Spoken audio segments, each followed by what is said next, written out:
Hello friends, welcome to DL learner academy. एक बार फिर से हम आप सबका डीएल लर्नर एकेडमी में स्वागत करते हैं। आज हम बात करने वाले हैं हिंदी के प्रैक्टिस सेट की। देखिए, आज की क्लास थोड़ी सी छोटी होने वाली है और हम थोड़ा सा क्वेश्चन लेकर आए हैं इसके लिए। आज हिंदी के प्रैक्टिस सेट को देखेंगे। कल हम पॉलिटी और हिंदी दोनों के प्रैक्टिस सेट लेकर आएंगे। यहाँ पर हम उत्तर प्रदेश पुलिस और यूपीएसआई से संबंधित सभी क्वेश्चनों को डिस्कस करेंगे। जो भी परीक्षा की दृष्टि से सब महत्वपूर्ण होने वाले हैं उन सब क्वेश्चनों को हम यहाँ पर देखेंगे। ठीक है, तो चलिए स्टार्ट करते हैं। हमारा पहला क्वेश्चन है, अंधेर नगरी नाटक के रचयिता कौन है? तो इसका सही जवाब जो होगा वो क्या होगा आपका? भारतेंदु हरिश्चंद्र।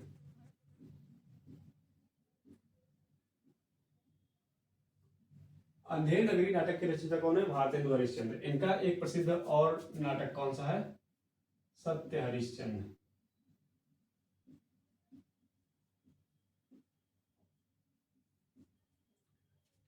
इसके बाद हम क्वेश्चन देखते हैं क्या हमारा, कामायनी के रचनाकार कौन है? कामायनी के रचनाकार आप सभी को पता होगा कि जयशंकर प्रसाद जो है कामायनी के रचनाकार हैं। आंसू, झरना, लहर, एक घूंट, ये सब इनकी प्रसिद्ध रचनाएं हैं। जयशंकर प्रसाद कामायनी के रचनाकार हैं। इसके अलावा इनका एक और है, एक घूंट, झरना, लहर, ये सब इनकी एक प्रमुख रचनाएं होंगी। अगर हम बात करें कि हमारा अगला क्वेश्चन है, गोदान किसका उपन्यास है? तो आप सभी को पता होगा कि प्रेमचंद का उपन्यास गोदान, गबन, सेवा सदन, रंगभूमि, कर्मभूमि, ये सब इनकी रचनाएं हैं। किसकी? प्रेमचंद जी की। अगर हम अब अपने अगले क्वेश्चन की बात करें कि बीजक किसकी रचनाओं का संग्रह है? तो कबीर दास की रचनाओं के संग्रह को हम क्या कहते हैं? बीजक। अब बीजक में कौन कौन सी रचनाएं आती हैं? साखी, सबद, रामायणी। साखी, सबद, रामायणी की रचनाओं के संग्रह को हम बीजक कहते हैं। ये किसकी है? कबीरदास जी की। पर अब हम अगला क्वेश्चन क्या कर रहा है कि पराजय में उपसर्ग कौन सा है? पराजय में हमारा परा उपसर्ग है, जय प्रत्यय है। पराजय, उपसर्ग प्रत्यय को हम कैसे तोड़ते हैं? मतलब दोनों को तोड़ने पर कोई अर्थ निकले। पराजय, यहाँ पर देखिए जय का मतलब होता है कि विजय करना है, जय होना, और इसमें परा उपसर्ग लगा हुआ है। उपसर्ग वाक्य के पहले लगता है शब्द के, और प्रत्यय जो है बाद में लगता है। देशभक्ति में समास है, मतलब देशभक्ति में कौन सा समास है?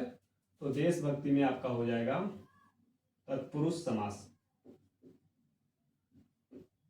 इसका विग्रह क्या होगा? देश की भक्ति। ठीक, देशभक्ति में कौन सा समास होगा? तत्पुरुष समास। इसका विग्रह क्या होगा? देश की भक्ति। महोत्सव, महोत्सव का संधि विच्छेद अगर हम करेंगे तो क्या होगा? महाधन उत्सव। कौन सी संधि होगी? गुण संधि।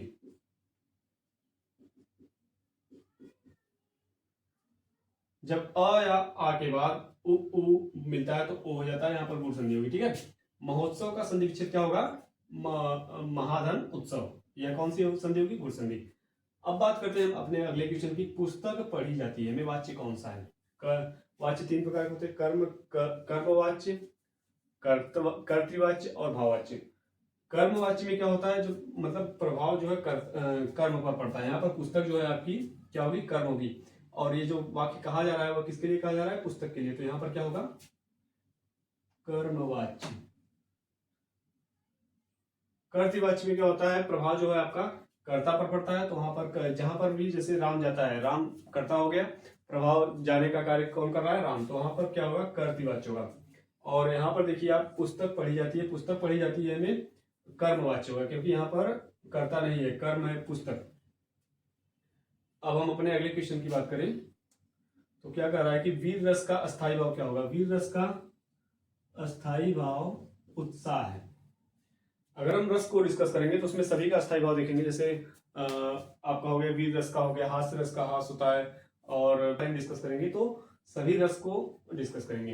अब हम चलते हैं अपने अगले क्वेश्चन की तरफ। क्वेश्चन की बात करें तो इसमें क्या कह रहा है कि दोहा के प्रथम चरण में कितनी मात्राएं होती हैं? तो दोहा के प्रथम और तृतीय चरण में 13-13 मात्राएं होती हैं। द्वितीय और चतुर्थ चरण में 11-11 मात्राएं होती हैं। ने किस कारक का चिन्ह है? मतलब ने कर्ता कारक का चिन्ह, कर्ता ने कर्म को करर से अगर हम देखेंगे जब हम कारक को पढ़ाएंगे तो उसमें हम देखेंगे ने किस कारक का चिन्ह है। ने जो है एक प्रकार का कर्ता कारक का चिन्ह हो गया। लड़के ने पुस्तक पढ़ी वाक्य का काल है, मतलब लड़के ने पुस्तक पढ़ी, कार्य का अभी अभी होना बताया जा रहा है, मतलब अभी लड़के ने पुस्तक पढ़ी। तो पूर्ण वर्तमान काल, कार्य हो चुका है लेकिन वर्तमान समय में हुआ है, तो इसका होगा क्या, पूर्ण वर्तमान काल। लड़के ने पुस्तक पढ़ी का होगा क्या, पूर्ण वर्तमान काल। शीत का विलोम अगर हम देखें तो शीत का विलोम हो जाएगा आपका उष्ण। जो कठिनाई से मिलता है के लिए एक शब्द दुर्लभ। यही सब क्वेश्चन में आता है और सब गलत भी करते हैं। जो कठिनाई से मिलता है उसके लिए अगर हम एक शब्द लिखें तो क्या लिखेंगे हम, दुर्लभ। अनिल अनल का सही शब्द युग्म क्या होगा, अनिल का मतलब होता है वायु और अनल का मतलब होता है क्या, आग या अग्नि। ठीक, अनिल अनल का सही शब्द युग्म होगा क्या, वायु और आग। लहरों के राजहंस आधे अधूरे के लेखक कौन है, मोहन राकेश। मोहन राकेश जो है लहरों के राजहंस और आधे अधूरे के लेखक कौन है, मोहन राकेश। अनामिका, कुकुरमुत्ता, परिमल, बेला, अर्चना, ये किसकी है, सूर्यकांत त्रिपाठी निराला की। ये सब रचनाएं जो हैं निराला जी की हैं। कौन कौन सी, अब एक बार फिर से देख लेते हैं। दोहा के प्रथम चरण में कितनी मात्राएं होती हैं, 13 मात्राएं। प्रथम और तृतीय चरण में 13 मात्राएं, द्वितीय व चतुर्थ चरण में 11 मात्राएं होती है। ने किस कारक का चिन्ह है, कर्ता कारक का। लड़के ने पुस्तक पढ़ी, यह कार्य मतलब अभी भी लड़की के द्वारा किया गया है, तो ये होगा क्या, पूर्ण वर्तमान काल। शीत का विलोम होगा उष्ण। शीत मतलब ठंडा होता है, उष्ण मतलब गर्म होता है। जो कठिनाई से मिलता है के लिए एक शब्द अगर हम चुनेंगे तो क्या होगा, दुर्लभ। अनिल अनल का सही शब्द युग्म क्या होगा, वायु आग। लहरों के राजहंस आधे अधूरे के लेखक कौन है, मोहन राकेश। अनामिका, कुकुरमुत्ता, परिमल, बेला, अर्चना, ये सब किसकी रचना है, सुमित्रानंदन सूर्यकांत त्रिपाठी निराला की। अब हम चलते हैं कुछ अपने अगले क्वेश्चन की तरफ। क्वेश्चन की बात करें तो चिदंबरा, युगवाणी, युगपथ, ग्राम्य, ये किसकी हो गई, पंत की, सुमित्रानंदन पंत की ये रचना हो गई। चिदंबरा, युगवाणी, युगपथ, ग्राम्य, याद कर लीजिए, चिदंबरा, युगवाणी, युगपथ, ग्राम्य। चिदंबरा, युगवाणी, युगपथ, ग्राम्य जो है पंत की हो गई। निहार नीरजा महादेवी वर्मा की है।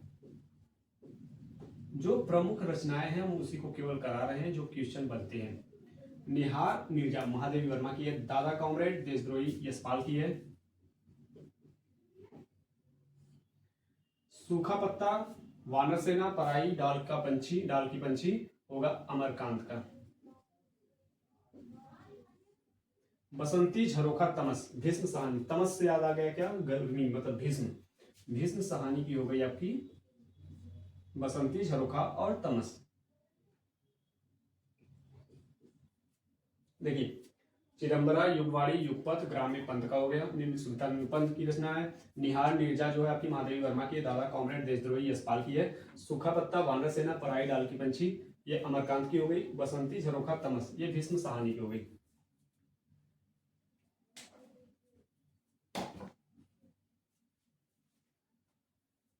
आज के प्रैक्टिस सेट में हमने कुछ थोड़े इंपॉर्टेंट क्वेश्चनों को रखा है। अब हम डेली आपके लिए डेली 50 हिंदी और 50 पॉलिटी के क्वेश्चन लाते रहेंगे, और वो भी मतलब सिलेक्टेड क्वेश्चन जो एग्जाम में बहुत ही अच्छे तरीके से पूछे जाते हैं और पूछे। तब तक आप लोग रिवीजन करते रहिए और वीडियो को ज़्यादा से ज़्यादा शेयर करते रहिए। धन्यवाद।